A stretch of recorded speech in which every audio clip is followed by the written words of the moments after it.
Complete കള്ളത്തരവും പൊളിഞ്ഞു വീണതോടെ അവശത അഭിനയിച്ച് ആശുപത്രിയിൽ കിടന്ന വീണ ജോർജ് തടിതപ്പിയിരിക്കുകയാണ്. ഇപ്പോൾ തന്നെ ചാകുമെന്ന രീതിയിൽ സഖാക്കന്മാർ പറഞ്ഞു വരത്തിയ ആരോഗ്യവകുപ്പ് മന്ത്രി രായ്ക്ക് രാമാനം സ്വന്തം കാറിലാണ് കണ്ണൂരിൽ നിന്ന് തിരുവനന്തപുരത്തേക്ക് തിരിച്ചത്. ഇത്ര അവശതയായിട്ടും ഒരു ആംബുലൻസ് പോലും ഇല്ലാതെയുള്ള ആരോഗ്യമന്ത്രിയുടെ യാത്ര പക്ഷേ യൂത്ത് കോൺഗ്രസും പ്രതിപക്ഷ പാർട്ടികളും കയ്യോടെ പൊക്കി. തലസ്ഥാനത്ത് സേഫ് ആയിട്ടെത്തിയ മന്ത്രി തുടർ ചികിത്സ തിരുവനന്തപുരം മെഡിക്കൽ കോളേജിൽ നടത്തുമെന്നാണ് അറിയിച്ചിട്ടുള്ളത്. എന്നാൽ ആശുപത്രിയുടെ പരിസരത്ത് പോലും നിലവിൽ മന്ത്രിയില്ല എന്നാണ് ലഭിക്കുന്ന വിവരം. CPM തയ്യാറാക്കിയ പൊറാട്ട് നാടകത്തിന് തൽക്കാലം തിരശ്ശീല വീണുവെന്ന് പറയാം. CPM-ന്റെയും LDF-ന്റെയും നാവായി പ്രവർത്തിക്കുന്ന റിപ്പോർട്ടർ ചാനൽ പോലും മന്ത്രിയെ എടുത്തലക്കുന്നതും കാണാൻ സാധിച്ചു. ഇതോടെ ആശുപത്രിവാസം മതിയെന്ന് വീണ തീരുമാനിച്ചു. എല്ലാവരും ഉറക്കമാകുമെന്ന ചിന്തയിൽ വെള്ളിയാഴ്ച പുലർച്ചെ 4 മണിയോടെയാണ് പരിയാരം മെഡിക്കൽ കോളേജിൽ നിന്ന് ഡിസ്ചാർജ് വാങ്ങി വീണ കണ്ണൂർ വിട്ടത്. മന്ത്രിക്ക് അടിയന്തര ശസ്ത്രക്രിയ വേണ്ട സാഹചര്യം ഇപ്പോഴില്ലെന്ന് കഴിഞ്ഞ ദിവസം മെഡിക്കൽ റിപ്പോർട്ടിൽ പറഞ്ഞിരുന്നു. മന്ത്രിക്ക് കഴുത്തിലേറ്റ ക്ഷതത്തിന്റെ ഭാഗമായി വലത് കൈയിലേക്കും തലയുടെ പിൻഭാഗത്തേക്കും പടരുന്ന വിധത്തിലുള്ള കടുത്ത വേദനയ്ക്ക് നൽകി വരുന്ന ചികിത്സയുടെ പശ്ചാത്തലത്തിലാണ് ബോർഡിന്റെ വിലയിരുത്തൽ എന്നൊക്കെയാണ് CPM പറയുന്നത്. MRI റിപ്പോർട്ട് പ്രകാരം കഴുത്തിലെ കശേരുക്കൾക്കിടയിലുള്ള ഡെസ്കുകൾ 2 ഇടങ്ങളിൽ നാഡി അഗ്രങ്ങളിൽ അമർന്നുള്ള സമ്മർദ്ദം കാരണമാണ് കടുത്ത വേദന അനുഭവപ്പെടുന്നതെന്നാണ് ഡോക്ടർമാർ വ്യക്തമാക്കുന്നത്. ആർക്കും മനസ്സിലാകാത്ത രീതിയിലുള്ള വിശദീകരണമായതുകൊണ്ട് മറിച്ചൊന്നും പറയാനും സാധിക്കില്ല എന്നതായിരിക്കാം മന്ത്രിക്ക് ആശ്വാസം നൽകുന്ന ഘടകം.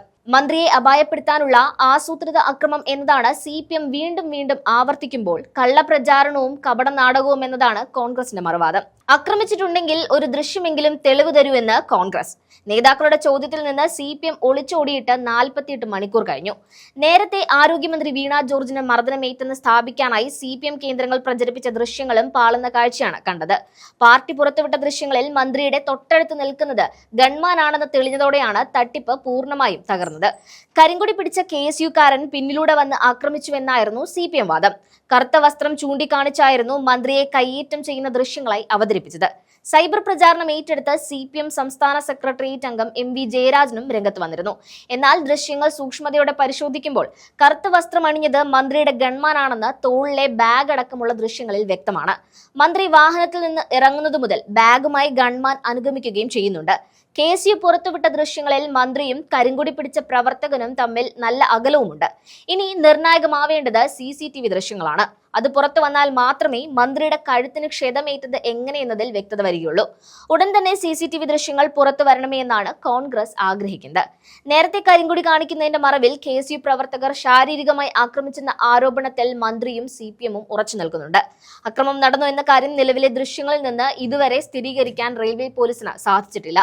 ഇതിനകത്ത് വ്യക്തത വരുത്താനാണ് റെയിൽവേ സ്റ്റേഷനിലെ CCTV ദൃശ്യങ്ങൾ ശേഖരിക്കാൻ തീരുമാനിച്ചിരിക്കുന്നത്. അതേസമയം മന്ത്രിയുടെയും CPM-ന്റെയും വാദം പൊള്ളയാണെന്ന നിലപാടിലാണ് കോൺഗ്രസ് നേതൃത്വം നിൽക്കുന്നത്.